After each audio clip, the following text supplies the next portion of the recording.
What are the some effective methods of marketing and promoting a side hustle on a limited budget? तो पहला तो मैं कहता हूँ लिमिटेड क्या, नो बजट में हो सकता है if you have that contact ना। हम अपने सोशल सर्कल को बहुत अच्छे तरीके से यूज़ नहीं करना चाहते या डरते हैं। एक तो हमें ये खौफ होता है लोग मजाक उड़ाएंगे, या हमें ये अपनी प्रोडक्ट पे या सर्विस पे भरोसा नहीं होता कि यार मैं ये कर दूंगा, कल को ये 10 जानने वाले लोगों में मेरी बदनामी होगी। तो पहले तो उसको उस इशू को क्लियर करें ना। अच्छा, तो स्टार्ट तो आप वहाँ से ले सकते हैं। जब आप स्टार्ट वहाँ से ले लेंगे तो सारी सी बातें, जब आपकी सेल शुरू हो गई तो कुछ पैसे आना शुरू हो गए। अब जब आना शुरू हो गए, अब आप देखें कि आपके लिए मोस्ट इफेक्टिव क्या है। बिल्कुल सही।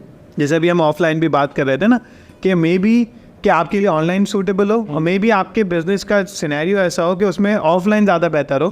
तो आप जैसे वो है ना, क्या नाम है, ये जो भरत पे का जो फाउंडर है, क्या नाम है, दोगलापन का जो राइटर है, अश्नील ग्रोवर कहता है ना कि कस्टमर एक्विजिशन कैसे हो रही है ये देख लो भाई। अगर वो लोग यानी वो ऑफलाइन मार्केटिंग से हो रही है तो ऑफलाइन मार्केटिंग से कस्टमर को एक्वायर कर लो, और ऑनलाइन से हो रही है तो ऑनलाइन से कर लो। लेकिन सब ऑनलाइन करना है तो मैं भी ऑनलाइन करूँगा, ये ज़रूरी नहीं है। बिल्कुल सही ना।